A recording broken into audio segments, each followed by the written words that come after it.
In the night, Maria takes a flight, shining bright like stars in the sky.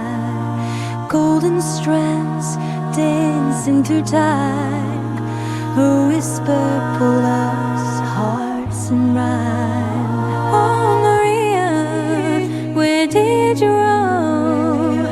In the whispers of snow you call us home. With each heartbeat, your truth we sing.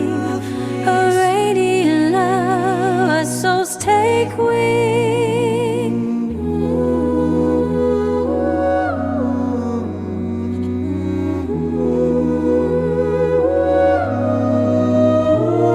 Through the frozen waves, secrets untold, she weaves our fate, a tapestry gold. Guiding light in shadow she glows, with every step her spirit flows. Oh Maria, we seek your way, in cosmic nights forever we swear. Oh Maria, where did you roam? In the whispers of stars you called us home. With each heartbeat, your truth we sing. A radiant love, our souls take wing. Oh Maria, lead us high in the echoes of time will never die.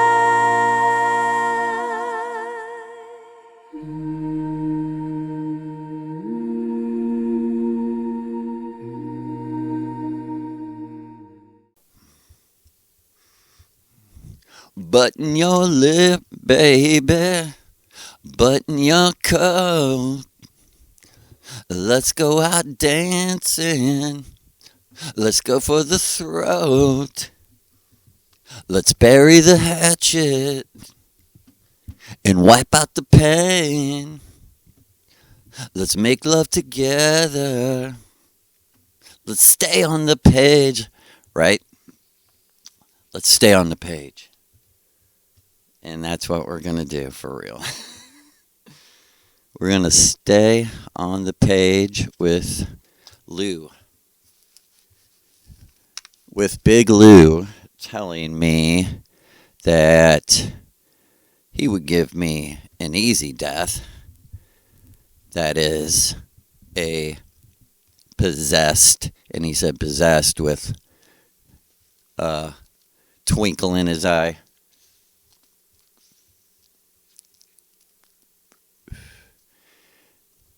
Girl, a possessed girl stabbing you in the throat with a knife. And it was like,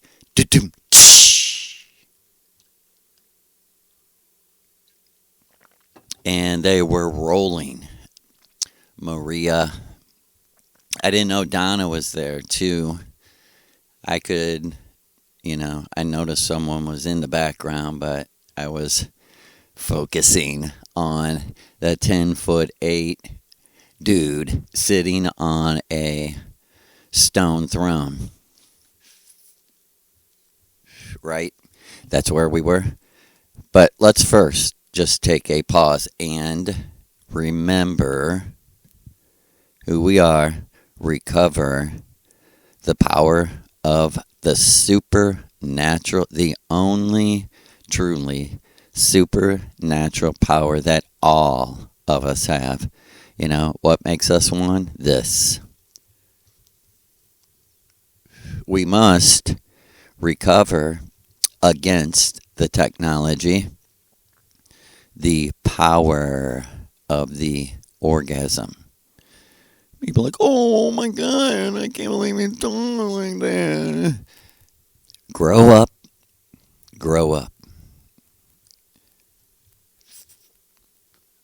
And you have the people from the right-hand path, the rules-based Christian path, who are like, no, don't touch it. No, don't tell people to enjoy themselves. Enjoy joy themselves.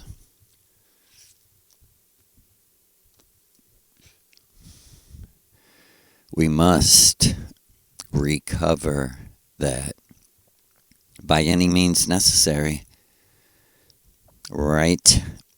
And along that road, you're going to realize there are smart people who are using that very thing, the nature of appetite.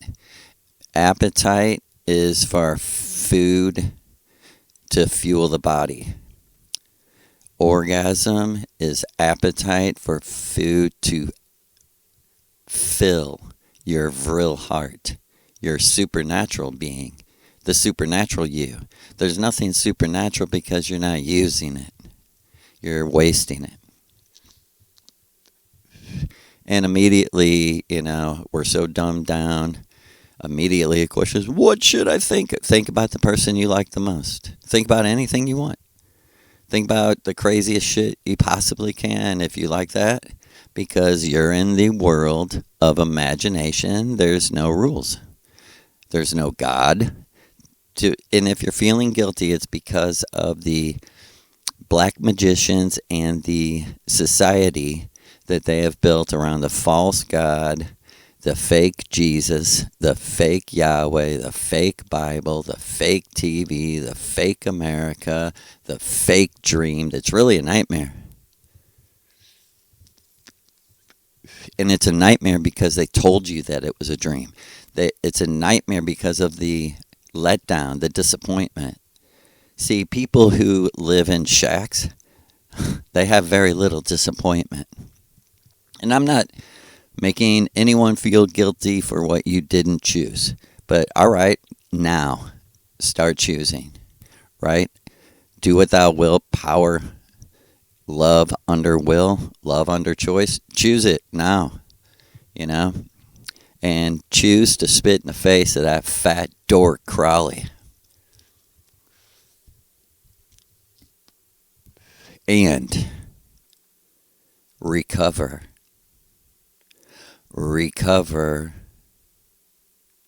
and then return. And just think, return into a circle. And what is the circle? The smallest circle is your earthly life has been going around in circles. Exactly.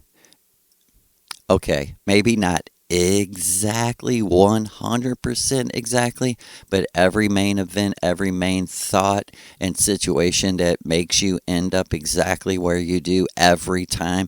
Most everyone that's listening to me has lived the exact life that they're living right now. Every word, every decision, hundreds, if not thousands of times. And it just keeps repeating because it gets you in an emotional cycle of not letting go, and that's why attachment to emotional memories, but they're actually misunderstood, keeps you here.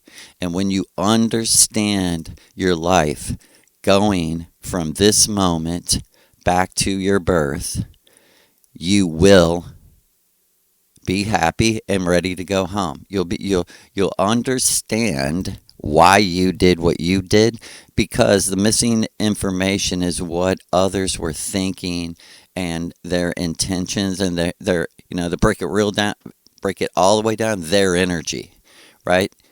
Say there was a traumatic event, life-changing event in your family or something. Everyone's energy was the context. And the most powerful person usually decides what happens. And that's a lot of my memories. I thought I was being manipulated by other people, but actually and I don't say this in arrogance, but actually I was the most powerful person in the room, and I ordained my own suffering. And I can't blame them. I can't blame anyone. I mean, there's no one person through the 600 rituals that I've done with Maria. There's no one person that's to blame. Matter of fact, very clearly, she showed me there was a enemy that followed me into the world by this. They knew, of course, they knew Maria. They knew who I was. They knew when I was coming here. And the moment I came in to the Matrix, one of these previously dead black Crowleyanity magicians who have hated Maria since the first time Earth, since the first real World War II, where who won, right? It was Crowley versus Orsic, right? And it appears that Britain and Crowley won, but what actually happened is Orsic disappeared. Like her gods did in past time. See, there's a real Jesus and there's a real magician. You know, perhaps he's the god of the age of Pisces, and these gods going back, they manipulate real energy, and it seems miraculous, but it's not. It's natural, or supernatural, you might say. But it's natural energy available to all of us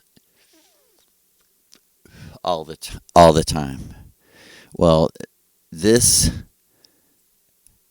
did exist in the first time world, that there were gods of specific times and ages which were actual men with extraordinary ability to move people, heal people, teach people. This is how Maria came in contact with Diana, Shiva, wife of Lucifer, Shiva, also known as Allah, Allah.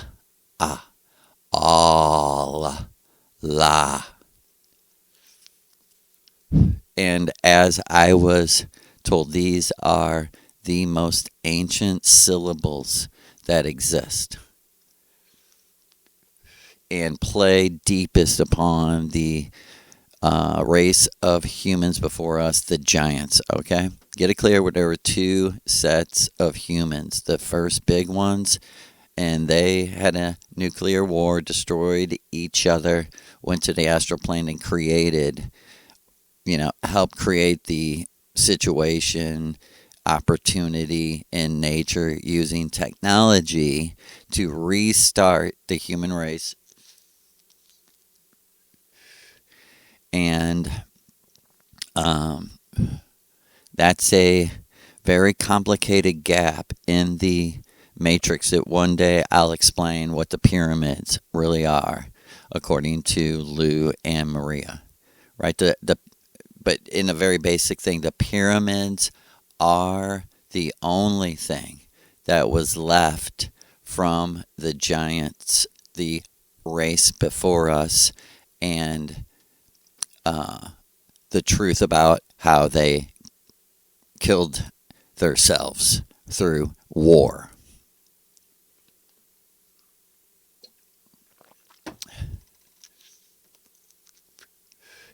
And though they tried to not interfere with the smaller man through the thousands of years, and in the Matrix, see, there's the time between the nuclear war of the giants and the restarting of humanity with the smaller man. That was millions of years, but in the Matrix, it's like deleted to confuse the scientists and everyone who wants to believe in literal dogma, literal things with the sole motivation of I am right, I am right, I am right. You cannot look at an illusion to get the literal truth. The illusion can reflect it, but where you actually see it is on the astral screen of your heart inside of you. Like, it cannot be just a theory and an idea. It has to be an experience.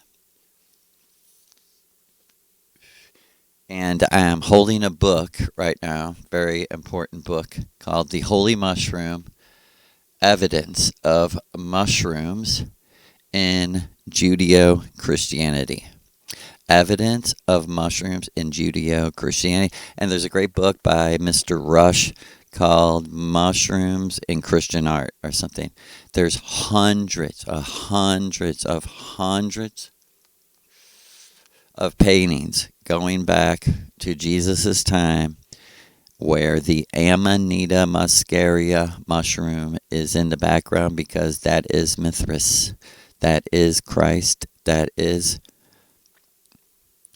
the Son personified on the earth, which grows 33 times faster than any other known thing. Mushrooms are miraculous. They I mean, in nature, they're miraculous. They can survive without oxygen. They're from other worlds. They live forever. They are the Christ. And if you don't agree, you're just not with us. It's not that it's not true. It's not true for you. But in history, there are a few things that are completely deleted, right? The real Jesus, the real Maria, right? And the Amanita muscaria mushroom's personality has been deleted. And Lucifer, whose throne I'm going to tell you about in a minute, he first said to me, the first time I ever met him, before I knew that he was Maria's God, he was like 6 inches tall. He was the garden gnome. He had on the like blue hat, the red jacket, the white beard. He was exactly like that, but alive, and totally skin, not like a doll living, an actual man walking around. He was standing on my bed, tapping me on the shoulder.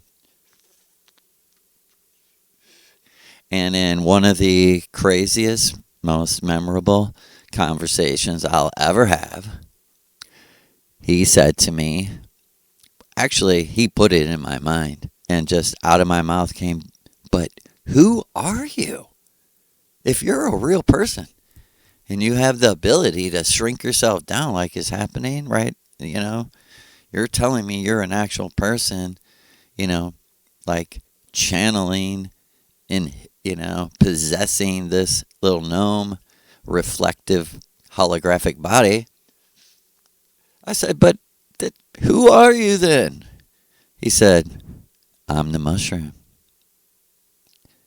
Not the magic mushroom, the famous mushroom." He said, "All in all, when all is done, and history records as it is, I am the most famous person ever." And I had known about the mushroom in Christian art, and I had done a lot of research because why? Maria. And I knew that the word Amanita muscaria really is slang for Jesus Christ. It'd be something comparable to this, right? The literal words, in English would be Jesus the Christ, right? But we were saying on the street, Jesse Christ, our boy Jesse Christ. That's the difference between the literal words Amanita muscaria and Jesus Christ. It is obviously a play on words for mushroom mythology. Why do we know that? Because the whole story is about the sun and the mushroom.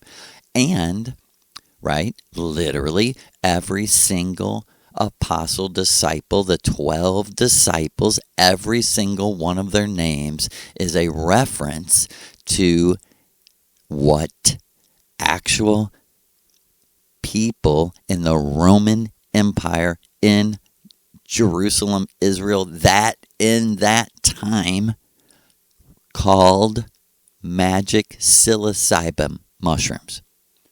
So we had Amanita muscaria as the Christ and the psilocybin strains as his disciples. Because, like Maria said, now that's literal. That's literal. I said, well, what do you mean? I mean, this is like what I was going through in 2012, being taught. And I said, what do you mean it's literal? And she said, I literally mean that psilocybin mushrooms did exist when I was on the earth, but Joe, they were so fucking hard to get a hold of, and no one knew how to grow them. No one knew how to cultivate the spores. She was like, this is the truth. After I went to Venus in for good, in a council of people, me, Lou, others demanded that this had already been created, a genetically modified by man, or by giant men, gods, genetically modified the Amanita muscaria mushroom into 12 strains of psilocybin mushrooms.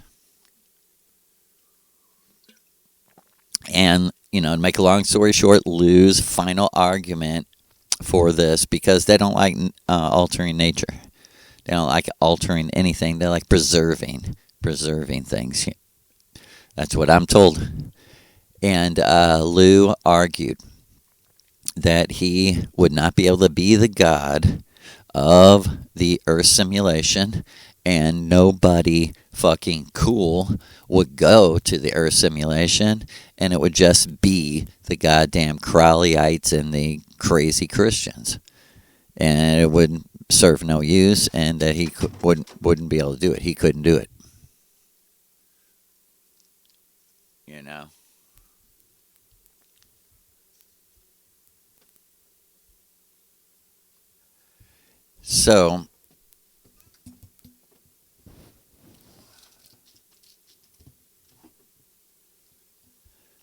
So, as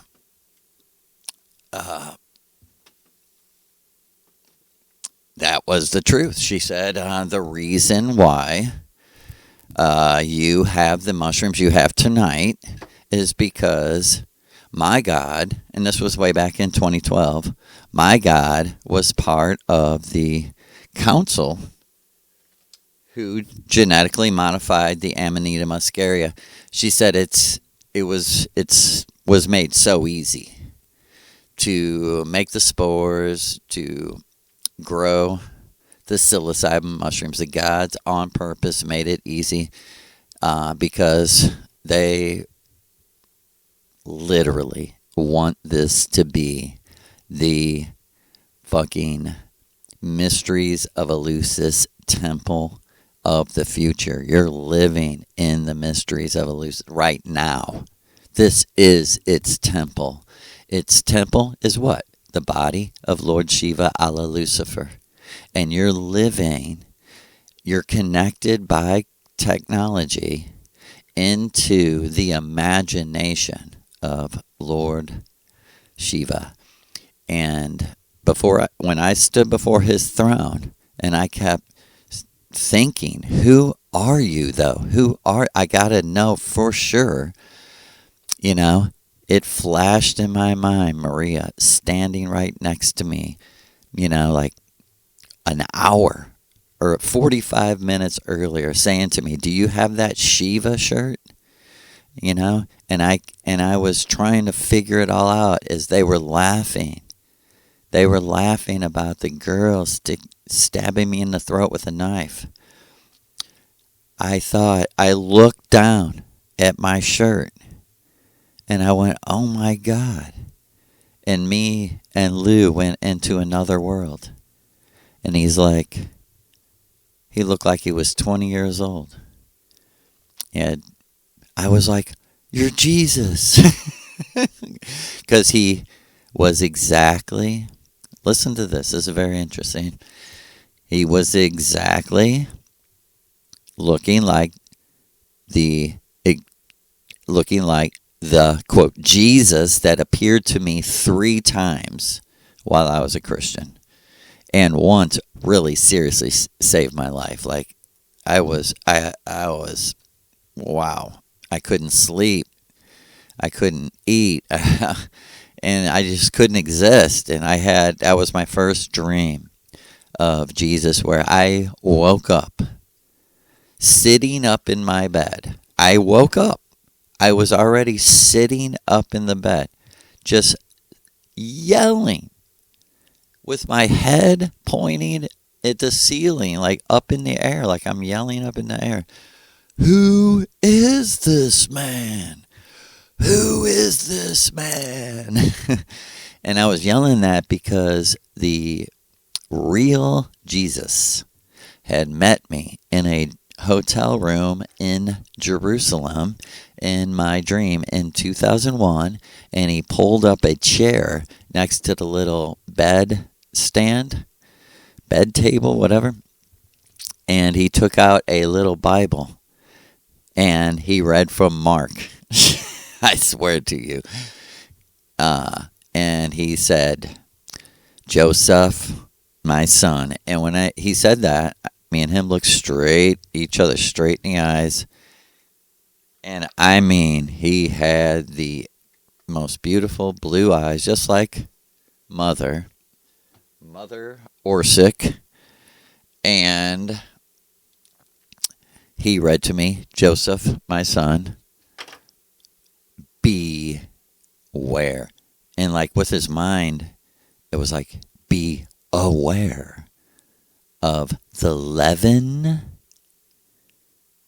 the little bugs, the yeast of the Pharisees. And like with his mind, he was like, religion, all of it.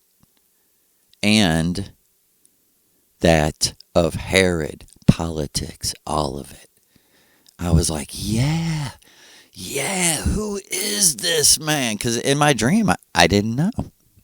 I didn't even know things like this were possible. I didn't know it was possible for another human being to create a dream and bring your astral self into that dream.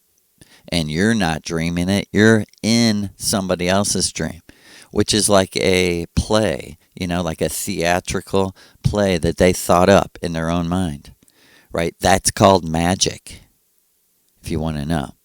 That's real magic. And it's also called art, It's how good movies and good songs and good books are written. And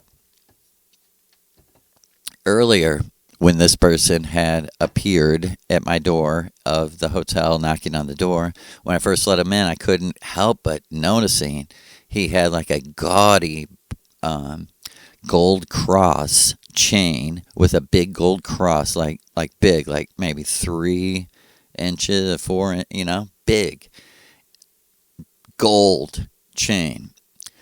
Oh my God, I just realized the colors, the burgundy and gray, yeah.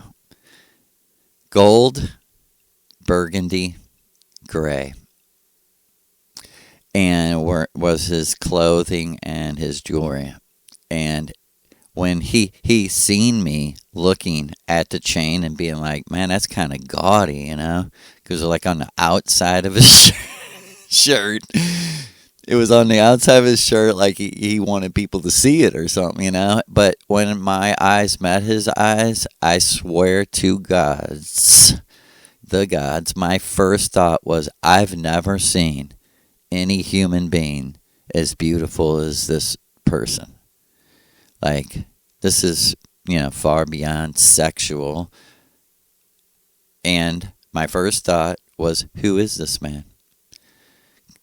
Who is this person with this gaudy gold chain, but has the best vibration of any being I've ever encountered till this moment right now? And of course, I never knew I'm dreaming. If you want to know, for a record, I've never, ever, ever known I was dreaming. The only time I ever knew I was dreaming was I was in the dream and a car flew off the highway off a 1,000-foot cliff. And when the car was in the air, me and the driver looked at each other and I said, "Am I dreaming?" And he said, "No."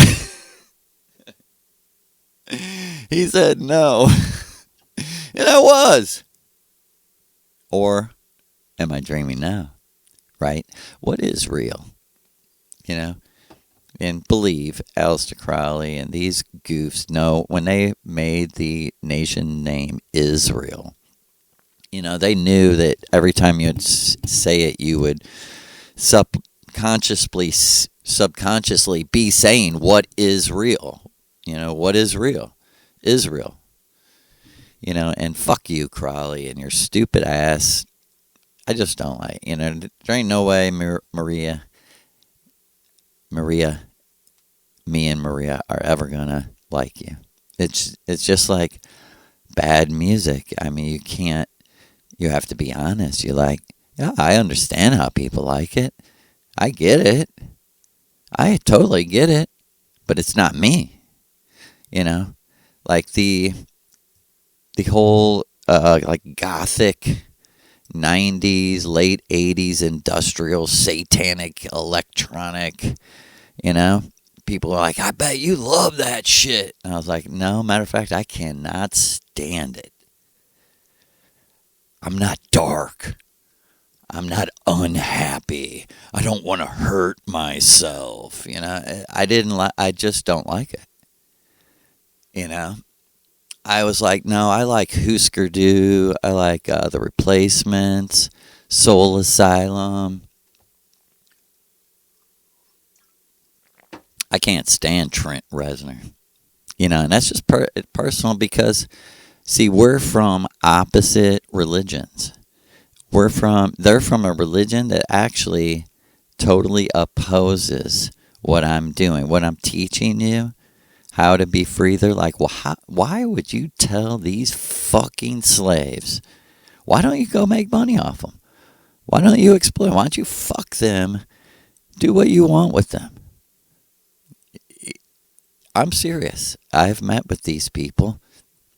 They want me to join them. I think they think they would have fun with me. Maria Orsic's guy, Maria Orsic's spokesman, we could fuck with him. He knows a lot of shit. He's got to be interesting, or he wouldn't be her spokesman. That's how I met these people on the astral plane. They knew me already. And that's what we're going to get to the heart of, right? Standing before the throne of Lucifer, because May the 4th really was with me, as Maria said to me.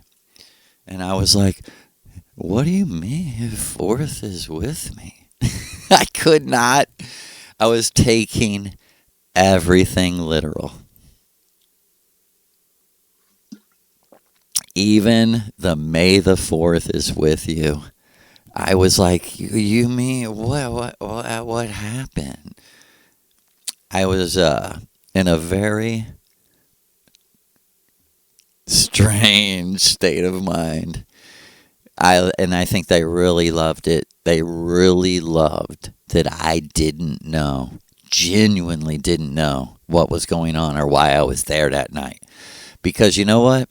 In Miguel Serrano's book, Adolf Hitler, The Ultimate Avatar, he says, may the gods help me. May there be some way that I escape the circles of eternal return And to hear him pray like that, I said, man, there ain't no way I'm getting out of here.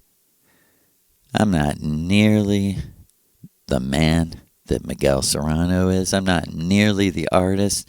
And if he didn't think he was getting out of here, I might be here a million more lives. That's how advanced Miguel Serrano is. See, why do we, spit on Crowley and Blavatsky and Manly P. Hall? Because they suck. They suck fucking dick. Compared to Maria Orsic and how in her vibration, these people are actually will harm other people. They come from groups of people. Their books talk about hurting children.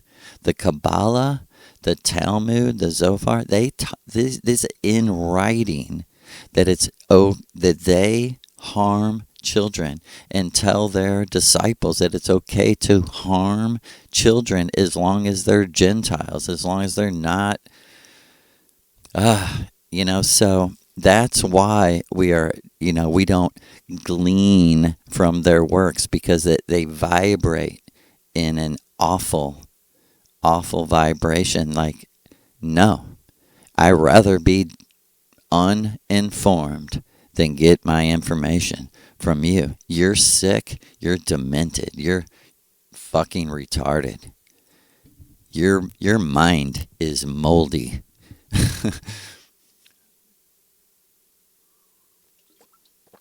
And I'm telling you, the Scorpio Leo mother, she will not accept lukewarm in any other way. And you're going to learn right here, right now, what's going on, right? As I stood before the throne and they laughed at me because I was told, you're not going to die. You genuinely thought you were dying. Your body was shutting down. And I was like, yeah. He was like, no. Matter of fact, he goes, even if you want to die, I'm sorry, you can't. I'm not going to let you die, even if you want to. I was like, what? I'm serious. I was like, I am goddamned determined to just accept the fucking truth. And I felt like I know how you guys test, trick, and not in a bad way, but what is happening, and stab me in the neck with a butcher knife. He said, Joe, I am the one that had Kristen pick up that knife and come 1 millimeter from lodging it through your fucking neck. I'm the one who had her pick it up and the one who stopped her. And I truly, on the astral plane, my body was affected by the words that were telepathically transmitted to me so powerfully, it moved my body back. I literally took couple steps back from the throne. Because and I'm trying to remind you, my mind instinctually went, who are you? And with his mind, he said, I'm Allah who appeared to you. I am Allah who appeared to... I went, Allah. And I looked at Maria and she nodded yes. And I said, you just said you were... And he said, I am Jah.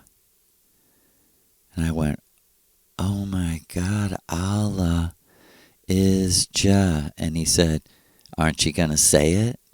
And I went, say what? And he said, Alleluia. Hallelujah. I went, what? What? I looked at Maria and she said, remember I said, you're in St. Louis, and it's called St. Louis because of me, because I switched bodies with the Queen of Atlantis who lived here where the two rivers meet, right? And her husband is my God. Remember me telling you that? I said, yeah. And I said, his name is Lou. And he was like, Alleluia. That's my name. And I took another step back.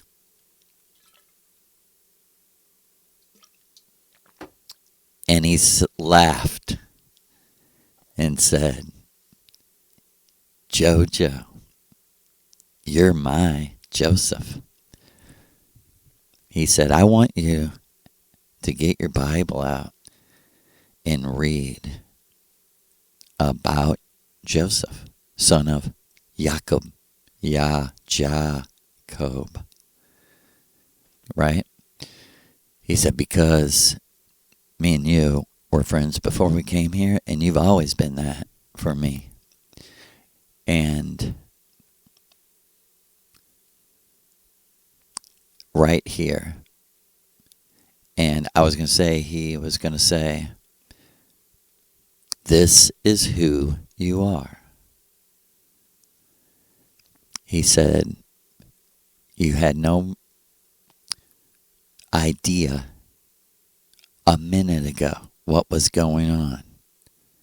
But what is going on, he said, and I'm allowed to conduct this in my own way.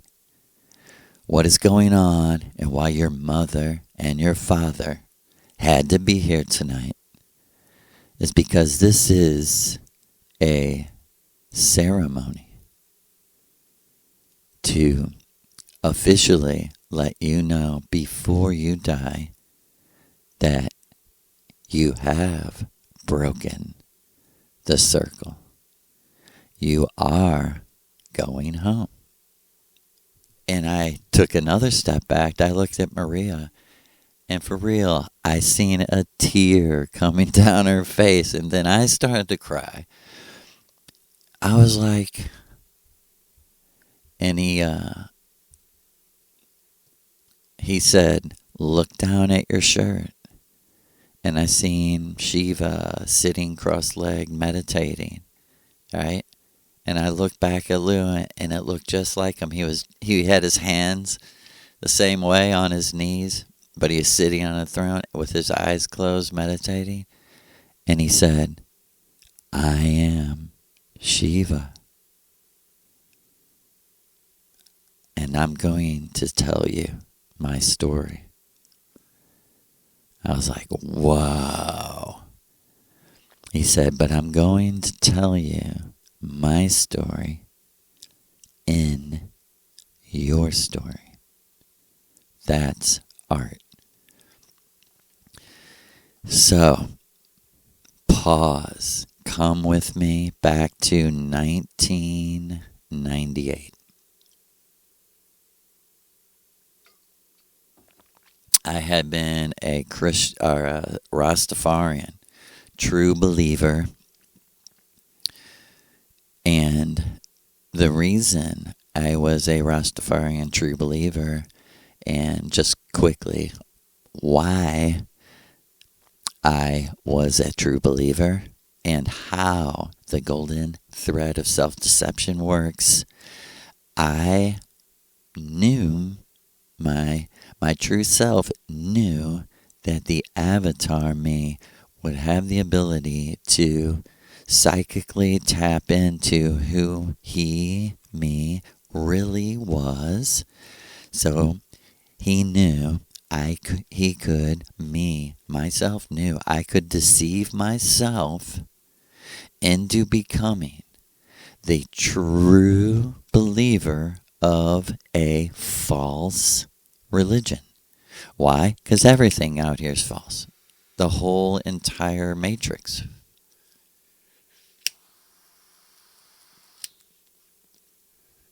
and do what you need to do to prove that to yourself, or, you know, tune in, turn off, and drop out. Tune into something else, drop out of this, and go. Because you're wasting your time because of the context.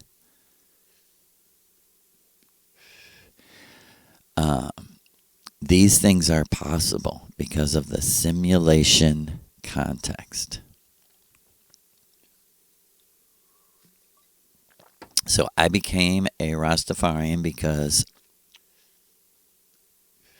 after me and my wife went to Jamaica for the first time as a gift from my parents, we, that was our first exposure to Rastafari, real Rasta. And then I guess it was like a few years later, me and her went back to Jamaica I was just started, like maybe 2 months before we went, started dreading my hair, like letting my hair go into dreadlocks, and reading and studying everything I could on Rastafari. And my conclusion was that I had to make a pilgrimage and go to Jamaica, where it originated and began, and that it was only, a plane, like a 3-4 hour plane ride away, made it possible. It wasn't impossible. I could actually go to Bob Marley's tomb, the prophet of Marcus Garvey, the prophet of Haile Selassie, the King of Kings and Lord of Lords, conquering lion of the tribe of Judah, of the real Jews, the Ethiopian Jews, of which real Christianity, real Hyperborean Christianity, Christ, not Crowl, the real God of Pisces, sprang out of.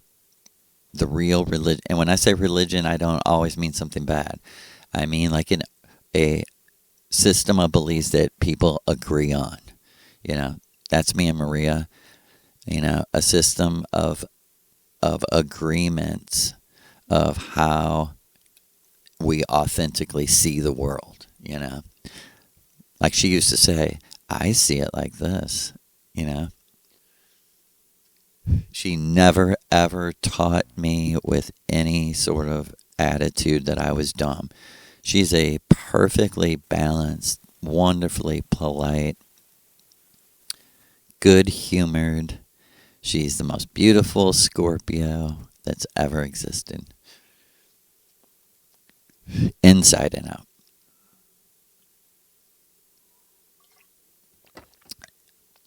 On that pilgrimage,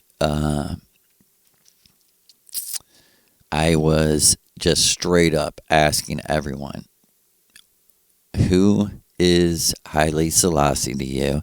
Who is Jah Rastafari? Who is Jah to you? Is Jah Jehovah? Is Jah Yahweh? Are these the same beings to you? And as you can imagine, I was getting all kinds of different things. Everything, man. I was getting, a lot of Jamaicans are very in tune, spiritually, spiritually, and not dumb to believe anything, and open, and not, they're wonderful people. I'm saying they're perfect or anything, everyone has to wake up to exactly what the Bible really is, a trick. But in its overall intent, this organized Bible, Walmart Bible, But I got a lot of like question answers, right? Who is Rastafari? Well, who is Elijah? Well, who is Melchizedek? And it's all Bible references because that's all they knew. Like me, they were and my ancestors, they were drug across the sea at gunpoint or spear point or whatever, and the possibilities are demolished. And you're left with it's like you're left on a island, and a deserted island with just Crowley books, Theory of Magic or whatever is stupid ass boring book. Even when I was open to it, Maria had me get like a couple of his books and had me listen to the Book of the Law and stuff, for me to get a good taste of how much this is not us. It's very similar, but it's in a like completely different tone. Because the laws of nature are the laws of nature. If there's going to be magic, the energy has to be natural. It's going to be manipulated. And the whole play of like there's aliens and blah, blah, blah is to market something that no honest person can market because it's not real.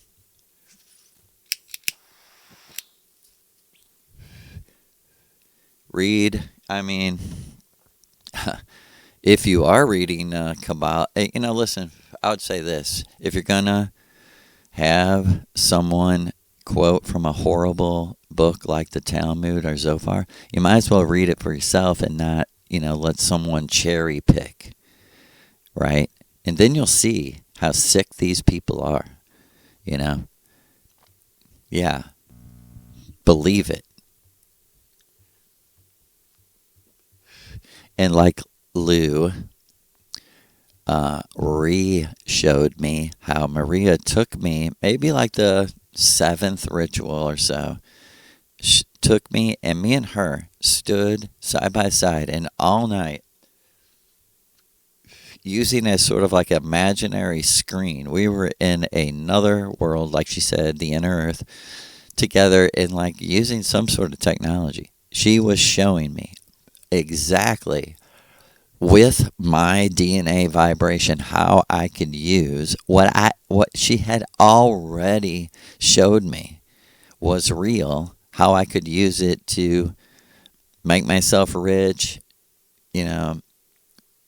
all the things that worldly people want. I could, my mind, like she was saying, I'm showing you this because this is possible only. Each person has a certain amount of what I call essence energy, which is actually like creative power that can actually do magic. She said, this is the only reason I, as a goddess, would ever show you this. And she said, in the beginning, she said, Joe, and I'm showing you this, what I'm going to show you tonight, I'm showing you as a test. She said, I'm telling you this up front. And literally, I seen in a flash like a million different ways to be fake and trick people out of money.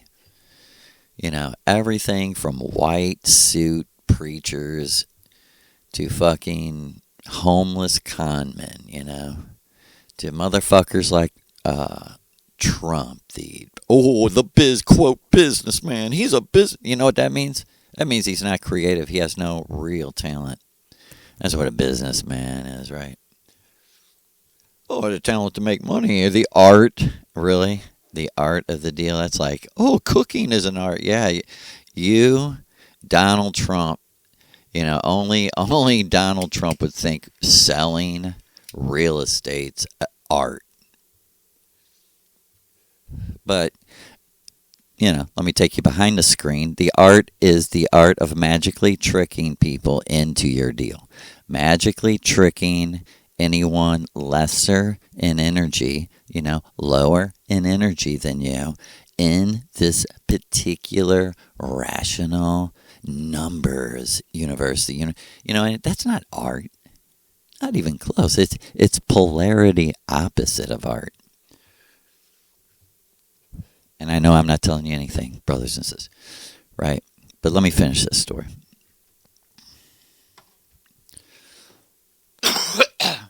So they want me to tell you this story to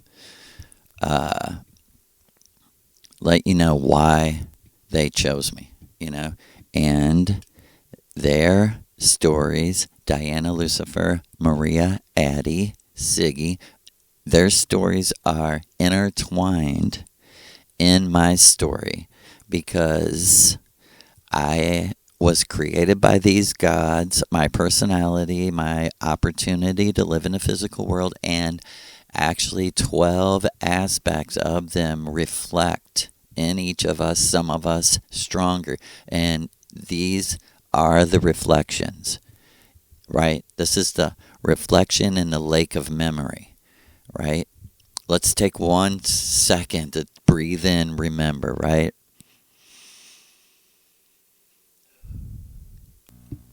And in 1998, I was going to say why I became a Rasta is on that pilgrimage to Jamaica when on the plane ride home, we were getting in our seats and I see this. Like I said, I had asked 100 different dreadlock Rastas who Jah was. I was very confused. Because it was this, that. No, nothing. I'll just be honest with you. Nothing supernatural. Right? You know where it happened? On the plane ride home. Me and my wife sit in our seats, and I'm like, oh, you sit by the window, I'm trying to be polite. And I see a guy, white guy, get on the plane with dreadlocks down to his waist. And he's shuffling down the aisle. He stops right here at my aisle. He goes, hey, how you doing? I had like a red, gold, green hat on. And he goes, wow, look at this. He said like something Rasta, like, yes, I, my brethren, or something. He goes, look at this. Look at how Jah would have it. My seat is next to yours.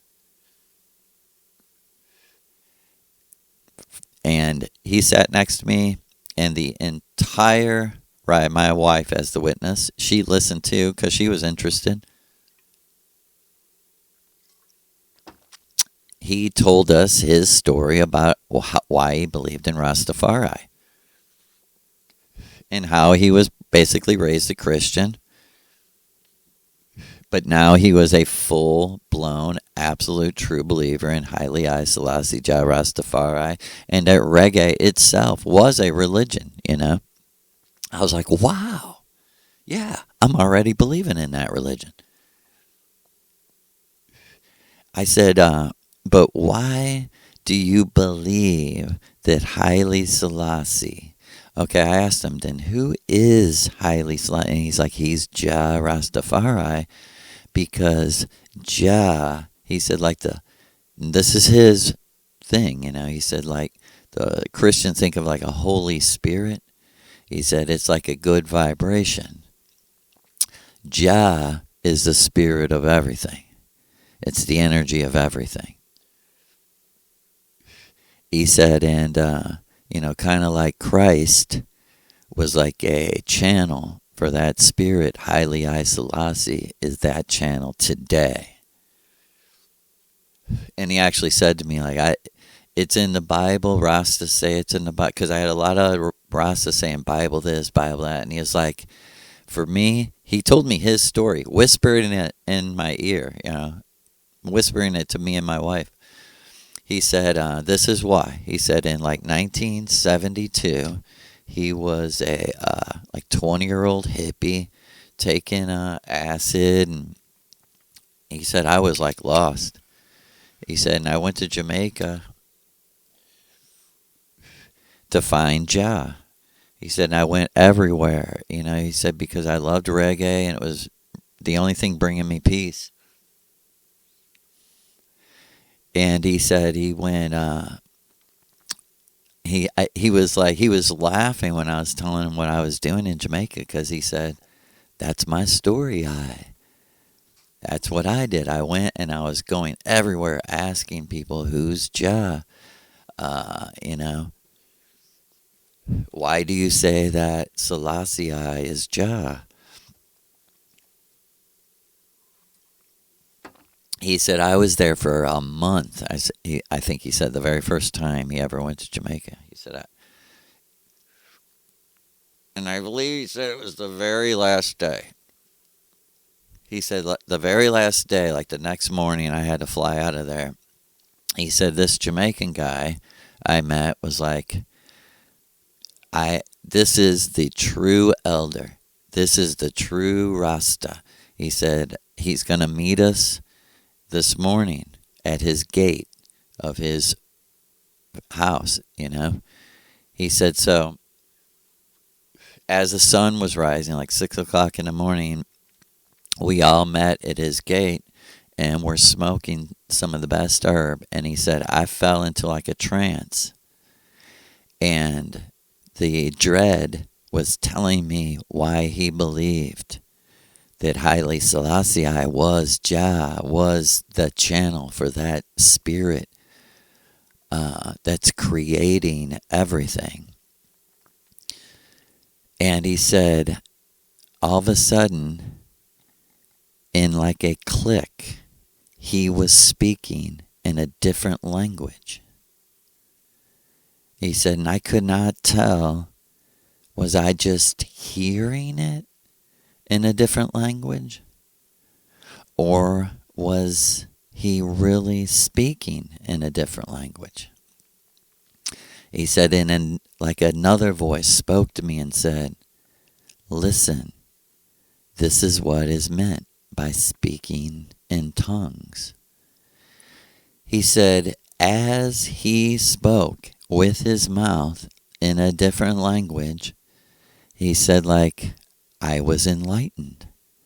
And I was told, like, this is your path to follow Jah Rastafari. I am your God. I am Jah. I am your God. He said, and when I came out of it, he said, like right before my ears and eyes, his mouth went from the language back to English. He said, and I looked at my friend, no one noticed but me, he said, it seemed. He said, and after, he said, as that was happening, I closed my eyes and like everything became light and white, and like all of those anxieties left me. He was like, it was my enlightenment, it was my peace, it was my path, it was from another dimension, And so I got, and that is exactly what my true self did and needed to do to convince the avatar to be true to that revelation, because that was now my revelation was now I personally have met, and he was going to St. Louis and we were going to become friends. But now part of my story was, hold it, Rastafari isn't like Christianity. It's not here is the set dogma. Here's the set beliefs. Do you believe it? And this is the way it is. There's no other way. This was my introduction was, this is completely supernatural. The Bible talks about it, but the Bible's not our proof. This is what Virgil was his name. And that's what Virgil was telling me personally.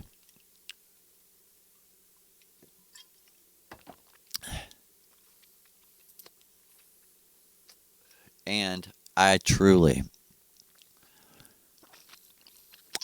became like the true believer in that, in Maria. And I totally, absolutely see Maria in this.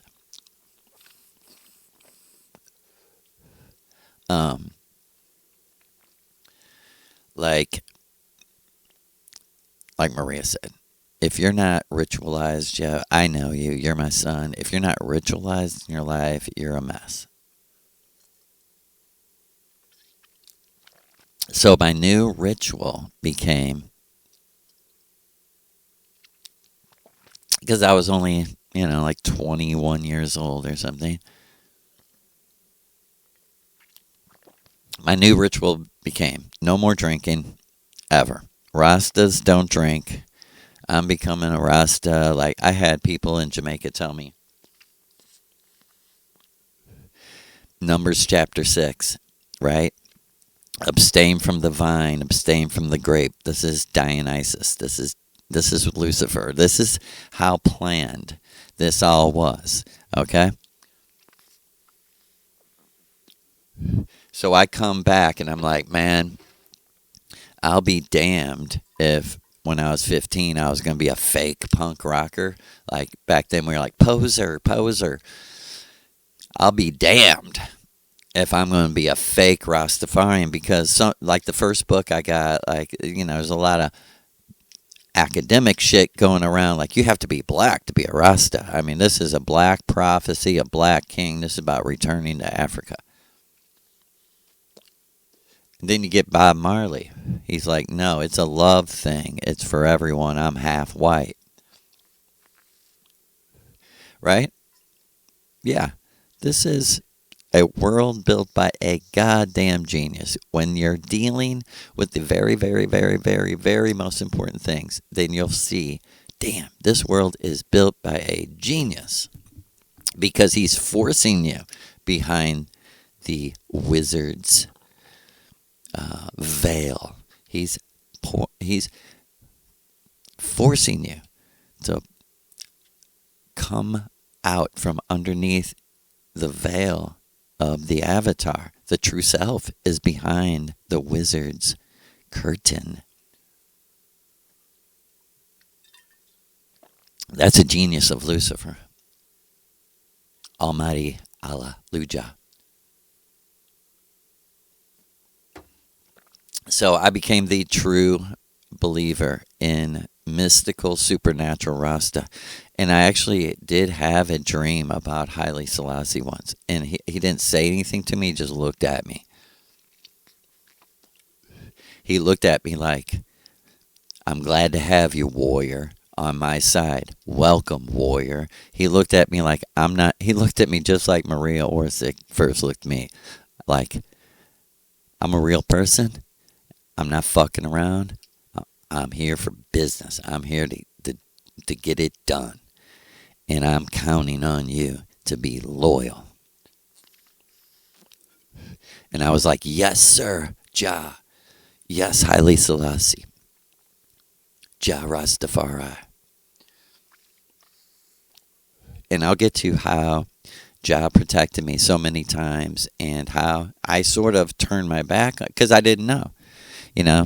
The Bible is a great trick because you start believing in Jah and they start telling you that Jah's from the Bible, Jah's Yahweh, right? And you look in the Bible and Yahweh says, hey, go kill those people's children, even the ones suckling on the newborns, even the ones breastfeeding, right? Rip them from their mother's breast and murder them. And Donna said, that's exactly what they did to me. That's exactly what they did to me. They took the baby out of my hands and they murdered that baby. Right? See, the real author is playing on real experiences to make it echo with the note of authenticity.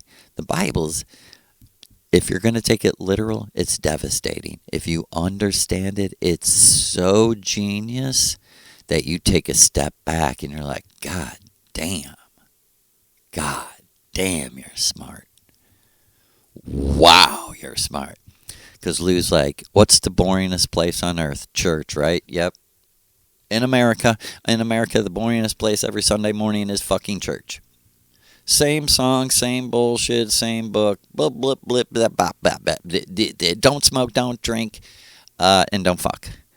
And don't touch that thing, and you can't touch it yourself either. No one can touch it, and you can't touch it. And don't drink like your parents, and don't smoke like your parents. But you're going to do it because we're cursing you to do it because you're sinners. We're all sinners. We're all horrible. And this bloody God hanging on a cross is because of you, because you suck so much, because you're greedy. Chinese people are starving and you're fat. I mean, this is the psychology. This is you should be you should be as mad as me. You should be making videos going, you know what? I was brainwashed with this stupid fucking bullshit, and they didn't know anything about the Bible, but they followed a goddamn black magician who took all their money and taught them, that God killed his son, and they're talking about the sun in the sky, which would actually be the saddest thing ever, that we would all never be physical ever again, and it would never exist again if God did kill the sun in the sky, the light, Lucifer. If God did kill Lucifer, how sad it really would be. But good news is, the real gospel is it's just a story. It's just a story, and life is just a ride. It's just a carnival. It's just an amusement park ride. And it's going up and down and jerking you around corners and fucking going real fast and going real slow. It's climbing up giant hills and looking over beautiful, beautiful, beautiful sceneries, right? And then it plunges down, right? It's just a ride. And the good news is, in the future, good people took over the technology, and we really, like Maria said, hey, maybe it's not perfect, but it's a lot better for people like us who just want balance. Like, what do I want? I want you motherfuckers to quit killing each other and fighting and causing this goddamn vibration. And if you don't, I'm going to move away from you. And that's what happens. That's an energetic caste system. That is how we live on Venus in the future. We don't like those people's energy. Hey, go live with people who vibrate like you, right? And stay out of our neighborhood. Except we use pyramids to interject energetic barriers who only let people through the barrier gate who vibrate like us. People like, yeah, that's where all the musicians and artists and shit live. They're like, you can't go in there. Like, why not? Because you're not an artist. Oh, yeah, I am. I play other people's songs. They're like, that's not art. They're like, go try to go in there. Boom. It's like a glass wall. It's like an energetic. They're like, damn, you're right. I'm too dumb to get in there. And see, I'm too dumb to get in the engineer, the people who create fucking machines. And because I'm like dyslexic when it comes to a machine. I can't explain it. People are like, why can't you fix it? I don't know. Like, everything's backwards to me on a machine. It doesn't interest me because I understand it, but it don't interest me. I'm like, I know. So what? I know the gas goes in and blah, blah, blah, or the electricity, the battery. Yeah, I know, and that's great. I give thanks for people like you who do know shit like that, but yeah, when it all comes down to it, I don't need a phone. I don't need electricity. I don't need wireless technology. I don't need you. And what I do need is Maria and people like her, that create things that really interest me, to keep us going through eternity. Okay, and why Lucifer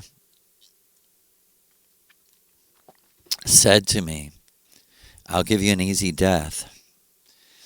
How about I send a possessed girl to stab you in the throat with a butcher knife?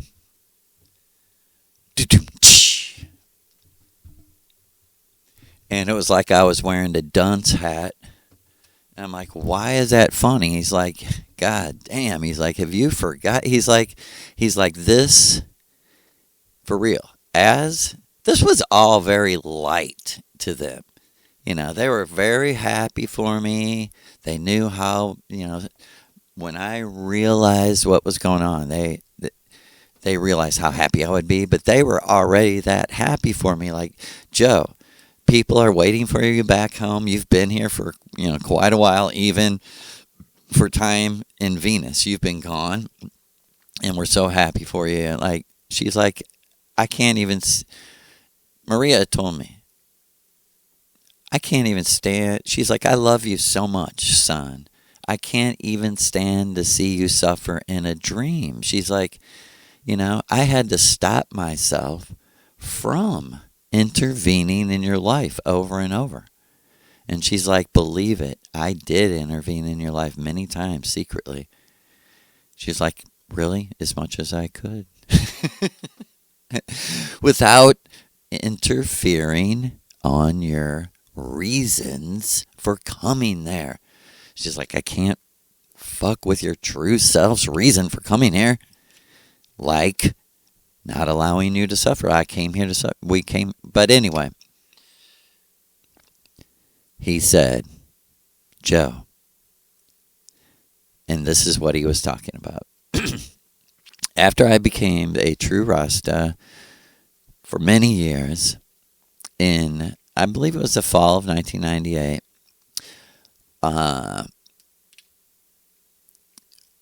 and I'll one day back up and give the details of the supernatural lining up of how this man, the catfish, we'll call him, yeah, Rastafarian catfish, how he became like our prophet because he knew the Bible very well. He was a secret Blavatsky Crowley fan. And he had become a Rastafarian and carried a Bible around with him with a picture of Haile Selassie taped on the outside of the Bible. And he had dreadlocks, long dreadlocks, but not as long as Virgil's, not nearly as long, which I'm sure bothered him because he was he was like the Trump of Rasta, just all outward show, all bullshit, but very deceiving. He was smart too. He's very smart, very intellectual, you might say. And I helped him get this building, and we had like a Rastafarian church going on, which was mostly people I knew and friends of people I knew. So it was all people like in their 20s or early 30s. And I was playing music with my brother and his sister. And get this name. Like, remember, 2024, I'm standing with Lucifer. And he's like, I'm telling you, I did this, Joe. And this is why I made this joke about the butcher knife in your throat. This is why he made the joke. We had obtained this building in the city, in St. Louis City, and it was like a Rastafarian church, like a Rastafarian community center church. The band was practicing, my band was practicing down there. We were having these Rastafarian teaching meetings. We actually had a big baptism. We were having a weekly dinner. I mean, it was a lot of fun.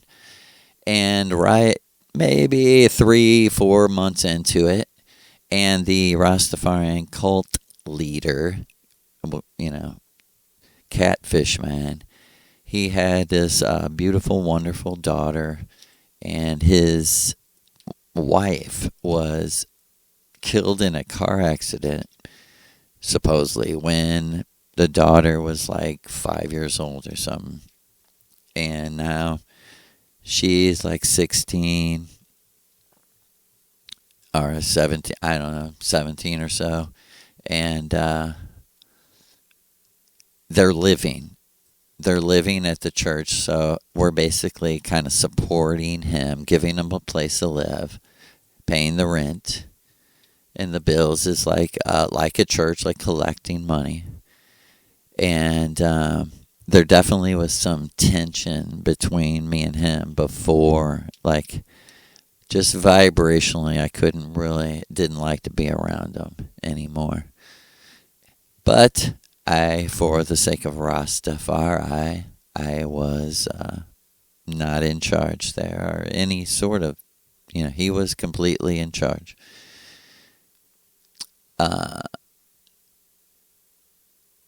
But right before this happened, right before this main event, the band had been practicing, and someone that was like helping the band but wasn't really, I actually don't remember his name exactly. He said to me as we were like packing up equipment or something, he's like, I think that Glenn dude's like afraid that you're gonna like take over this. I go, take over what?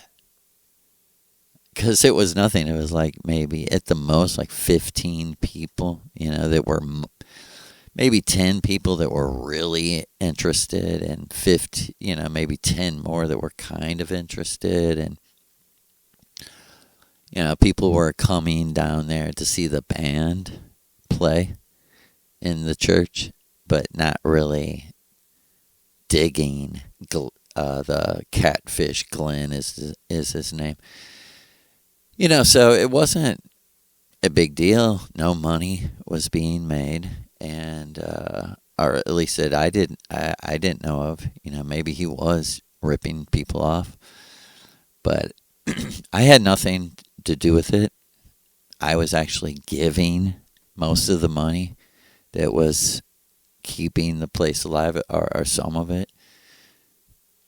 And one day, well, let me just say this real quick while it comes to my mind. At the baptism, I believe I was there. If not, someone had told me about this. But my friend Joe, his sister, I believe she was 19, maybe 20. She was in college. I think she was 19, though.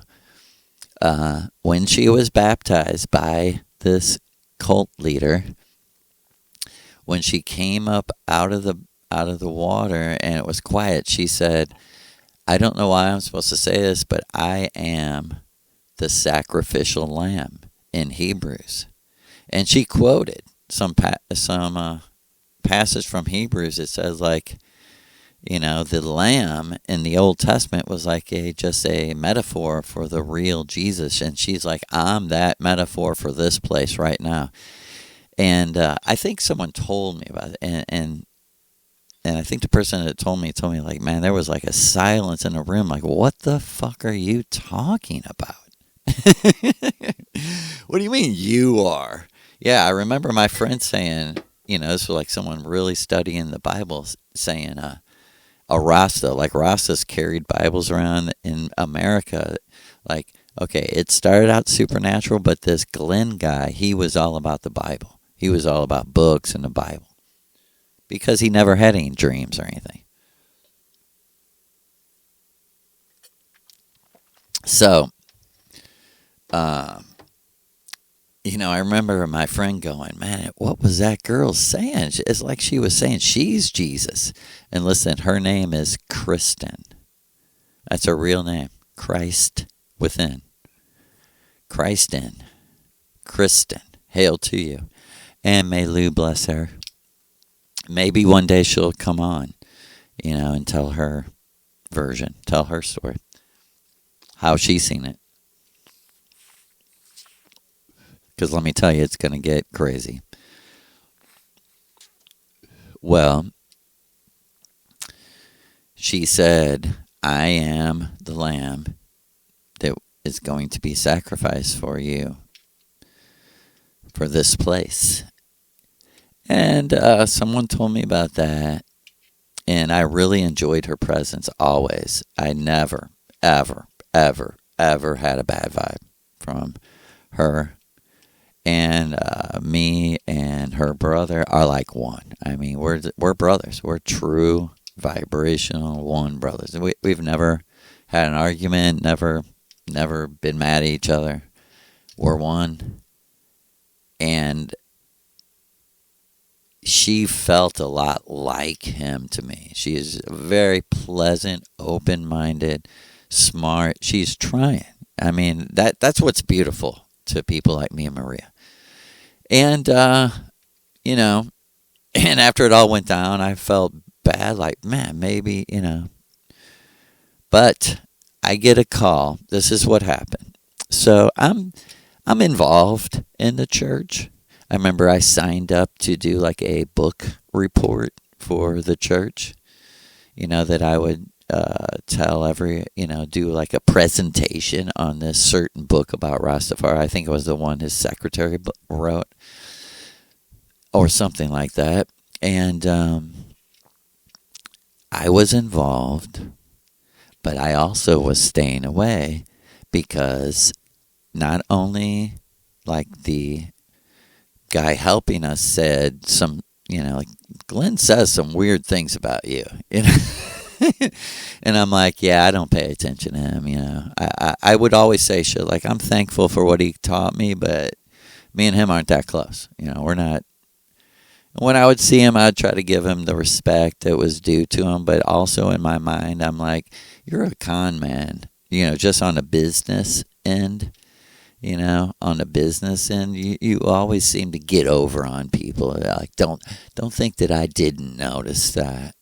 You fucking piece of shit. But, this had already built into like a religious structure of like respect the elder.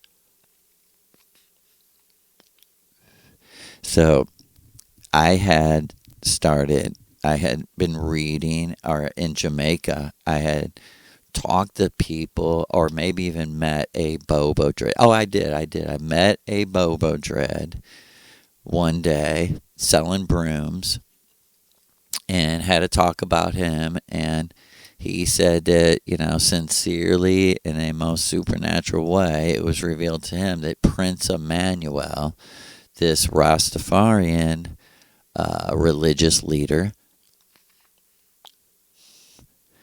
and his wife, Rebecca, and their son, Jesus, were like the manifestation of Jah in this time, right now, as we speak. And that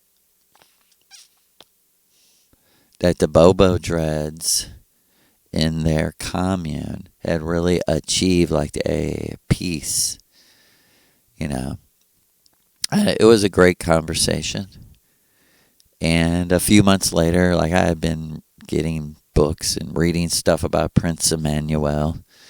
So I decided to start fasting with them every Sabbath from Friday sundown to Saturday sundown.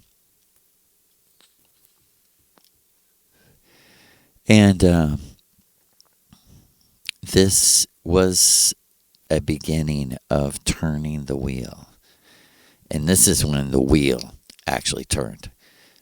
One of those Saturday afternoons, I was taking a shower, a long shower, because I was getting used to fasting. And even, 3-day, and I had fasted. This was the beginning of my experimenting, or trials of fasting. I had to go through this. I don't necessarily recommend people to do it. Just do what you have to do. If you feel like you should, then do it. If I don't totally agree with all of the, using it for healing, you got to be very careful and understand, like, check in with let your true self guide you the most. But I understand it totally for balancing, resetting. I mean, I kind of fast every day, from 6 o'clock in the evening to 10 o'clock the next day. So just do what you don't hurt yourself is what I'm trying to say. Do what benefits you. Don't be afraid to fast for a long time, 7 days, 9 days or something, if you really know there's no other fucking way. I have to do this. That's what drove me to do it.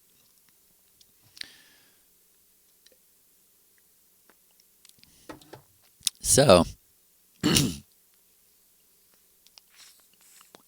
one of those Bobo Dread fasting Saturdays,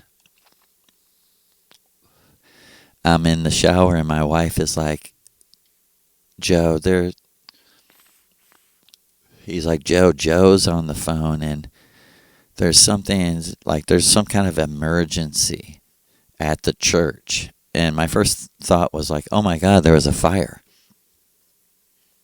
or something, And so I get the phone and his voice was just not himself at all. And he's like, I don't know how to explain this, but I'm down here. Okay, this cult leader we never knew exactly how old he was. Say he was 50. And I said she was 19. So he said, I came down here looking for my sister. She's been gone for 3 days. I came to the church and they said she's with Glenn and Jessica. Jessica was his daughter, who was 17. Just a few years younger than Kristen. And he goes, so I come down here. He goes, Jeremy's here, Eric's here. There's a bunch of the main Rastas from the church were there. And he's like, they were holding her down on a bed saying she's possessed by demons. And I almost dropped the phone. I'm like, what? And he's like, Glenn tells me this story. Listen to this premise. Listen to where it starts. Jah revealed to me that the spirit of my dead wife has switched bodies with Kristen. And that Kristen is my wife already. And again, I almost dropped the phone. I'm like, you gotta be... Did I just hear that? I thought, I knew there was trouble coming with that con man motherfucker. And believe me, I didn't know anything about real magic. I didn't know that he was a trained black magician. If I would have knew that, the whole story would be different. But this is the golden thread of self-deception. My true self had to keep me dumb enough to truly be authentic in these situations without any question, with no question. I was authentically acting because I had no reference point for anything. From this moment on, I had no reference point in reality. Never had a supernatural experience, never a demon, a spirit, ding ding. I had UFO in my backyard. I had things, but not directly in reality, like coming out of the Bible, which I had been studying for all these years because I started out right, Rasta supernatural, but I got right back into the illusionary Maya of books. And we all love them, but don't take them literal. Don't take anything literal.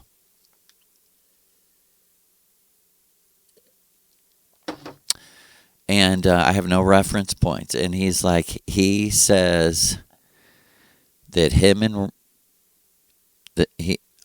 my friend Joe tells me that the cult leader says that he went out and performed a Rastafarian marriage at the grave of his dead wife with Kristen.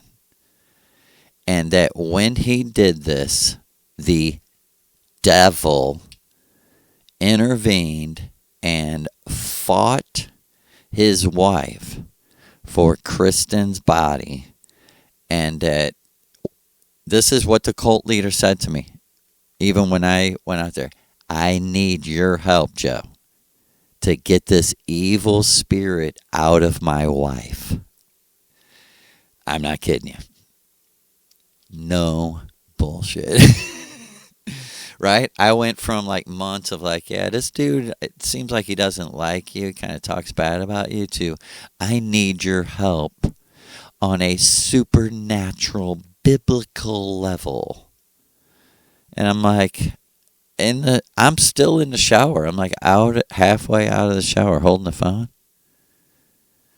And I had to turn off the shower. I'm like, I cannot believe you're saying it. He's like, I can't believe this is happening. He's like, should I call the police? He's like, they like have her captive there. I'm like, oh man. I mean, it's against the Rastafarian religion to appeal to authority that's not really authority. You know, it's like going to the bad guys for help. I was like, I can't. He's like, I know. It just doesn't even, I can't bring myself. He's like, I don't think they'll help. They'll just fucking beat us all and take us all to jail or something. I was like, yeah, I agree. He's like, is there any way you could come out here? He's like, Joe. He goes, Joe, I am dead serious. Kristen keeps asking for you to come out here and keeps saying, like, I only want to talk to Joe. I'm not talking to anyone else about what's happening except Joe. I only trust Joe. I only trust Joe. I'm like, what? I thought, man, she's such a sweet girl, but I don't really know her very well. I think we had maybe 3 conversations. You know, she like came to the church and was like maybe a group of like 2 or 3 people that we sat around and talked, and I liked her, and she was pretty, and she was an artist, and you know, seemed very pleasant. And no one's perfect, I'm not saying that. But she seemed sweet. It was like my body started to like shake thinking about her. Like, oh my God, what is being done to her? Like, okay. I hung up the phone saying, okay, I'm on my way out there. 2 hours away, so I had a 2-hour drive of talking about what you think is going on with this, with another person from the church that was no help at all. You know, just he drove. That was the only thing, and I'm thankful for that. But there was no insider. He had nothing to do with anything except just driving. And maybe he turned out to be an ally of the cult leader, which is interesting. Which, you know, makes total sense that he had no relevance to the power of good when the cards were on the table. Because this is what happened. So we drove out there. We find that they're in a trailer with no electricity on this land that the cult leader bought, and they have like kerosene lamps. So it's real dim, but it's still light when I got there. But it's a trailer, so it's kind of dark inside. So it's like dusk when I got there, like 5 o'clock or 6 o'clock or something. Like it was just, the sun was just starting to go down. And I walk in the trailer, and it was like a, you know, just like a, I guess like a regular double wide, just like you walk into the living room, you know, it's just a long box trailer. And so when I walk into the living room, there's the first thing I see when I open the door and come in is, there's a couch in the wall, against the wall, but a bed on the floor in the middle of the living room on the floor with Kristen pinned down to the bed by like two big Rastas, one holding her hands, one holding her feet, and Glenn sitting by her head, and her head closest to me. So she's like looking at me upside down, like she's laying on her back with her head flat, and she's looking at me like tilting her head back to see me. So it's like she almost looks like she's crucified upside down because her arms are all the way out, and like two dudes, one dude holding each arm, and then one dude holding her legs. And I'm just saying that to tell you, she was exactly right, saying, I am Jesus on the cross. I fucking seen it. I actually seen it. For that moment that it geometrically became her on the cross. She was perfectly geometric on the bed. And I walked in. This was the very first supernatural thing that ever happened to me. So I'll never, ever forget Kristen. When I walked in the room, they were trying to greet me, but all I could really do was look at her, because she's pinned down to the fucking bed. And when my eyes met her eyes, she said, who? In like a demonic man's voice.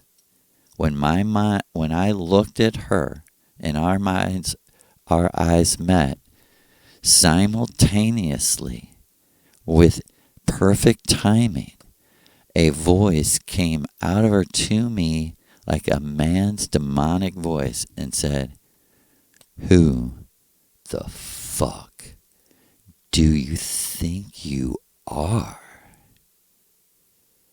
You think you can fuck with me? You're going to be the one who's fucked with. And as fucked with registered in my mind, my eyes were looking at hers, and right in perfect time, she winked at me. The biggest wink. Like, I just said that with my mind. Did you hear me, little boy? That's what her face looked like. And that was that wink. And a force beyond the green thunderbolt, a supernatural force, just took me, turned me around. I opened the door and walked right out I had been there. I'm not kidding you. I had been there for 10 seconds. I turned around and walked out. I walked across the gravel driveway, and there was a little path leading into the woods. I just started walking down that path. Then I started running. And like I said, it was like dusk. It was just getting dark. And I just ran. I kept running. And I was like, I have an inner voice that's connected to Jah. I swear, this was my thoughts. And I thought, it can guide me. And this is the test. This is the emergency test right here. And when I felt like I got far away enough, I got on my knees and I said, Jah Rastafari, Haile Selassie, I don't know what else to believe. I don't know what is real. If you are real, please, wherever you're at, answer me. Answer me, please. Does Kristen need a hospital or an exorcist? Should I demand, please? I started pleading. I was like, please, I don't know what to do. I was like, I don't know what to do for her. I don't know what to do for her. Should I just grab her and take her to the hospital? And it flashed in my mind, walking through the doors of the emergency room and how just awful of a bad vibration that is, and how there's no chance of healing in this fucking institute of fake bullshit healing of no medicine. There's nothing in there. And no bullshit. I pleaded in in a man's voice, which I would encounter again, but a very calm man's voice, which I really believe was my true self, really calm, said, I'm telling you the truth. She does not need a doctor. She needs you. Go back in there and do the best you can. Fight for her. It is evil spirit that is doing this. And I was like, okay. And I for real started like running back to the place. And I walked back in the door to have the repeat. And this time, I'm telling you the truth. This time, I looked at her and her eyes had fear in them. She looked afraid. But I think this was the genius of the person I was dealing with. And Glenn was sitting by her, and I said, can I sit by her? And this was some very important thing. Because as soon as he moved, she said, I swear to you, she went, thank Jesus he is away from me. And she looked at me and was like, I am so happy to see you, Joe.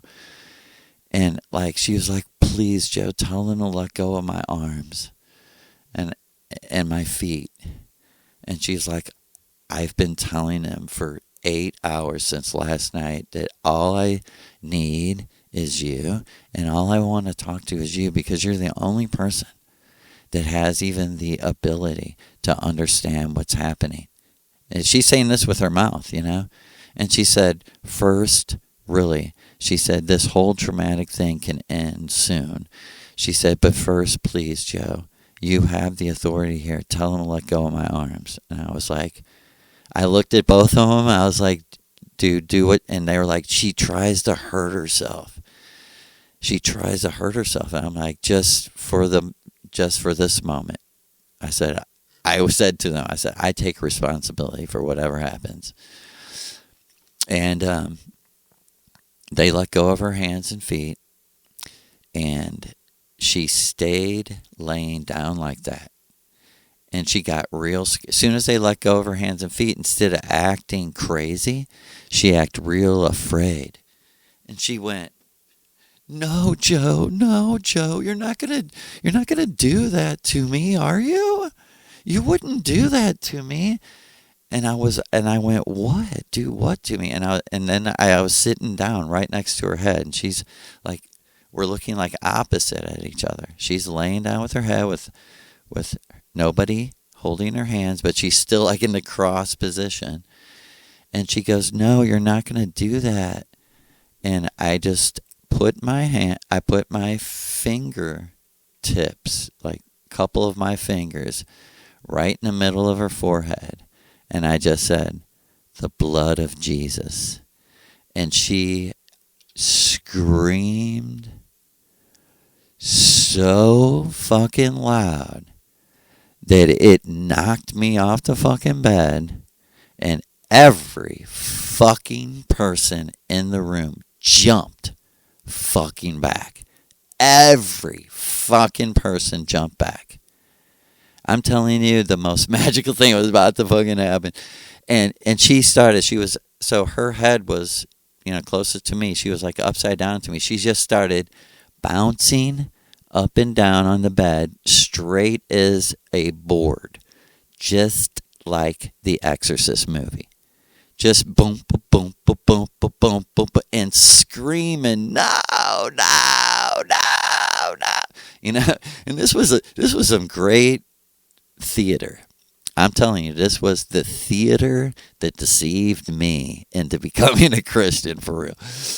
And she bounced up and down, screaming, and really high. I stood up in the mattress. It was just one mattress on the ground. And I watched her supernaturally, like levitate, bounce all the way up to like my chest level. And clearly, it did not look natural. Clearly, the springs in the mattress weren't making her go that high. And soon, it was all about my perceiving of her. I don't think she cared about anyone else. She kept telling me she didn't care about anyone else in the room. This is what I seen. I'm just telling you exactly what I seen. As soon as she knew that I thought it looked supernatural, she changed the pattern to like a snake. And it was like she calmed down to the bed for a minute, like calmly, was like slithering real sexy, and still upside down, right? Still upside down. And she's like slithering in the bed, like and like touching herself.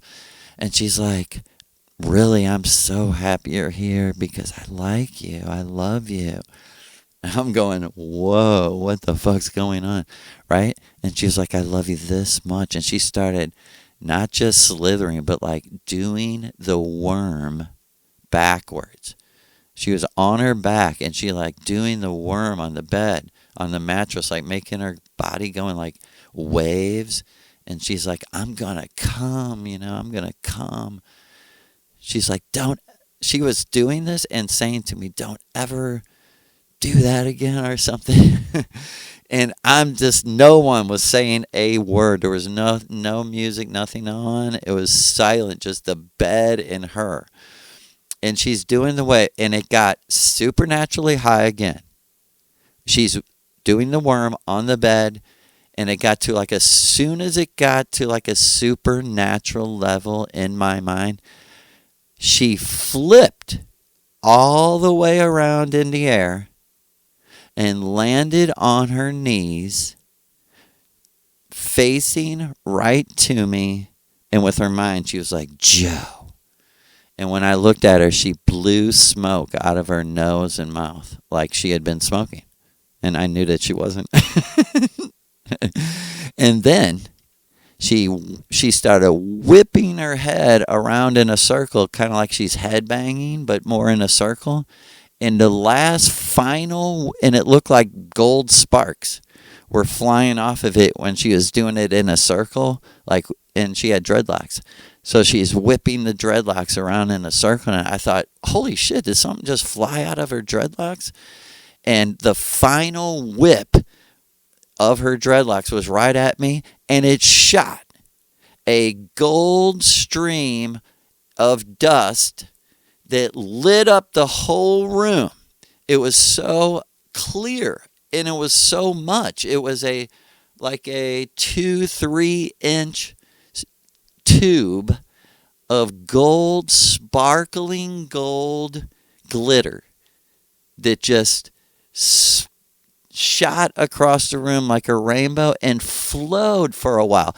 And then she like cackled and was still whipping her head around, and more gold dust like shot out from here and there. And then she went in like another language, like screaming it. And then she, like right in my face, she sat like Buddha and she went, Joe, now let's talk.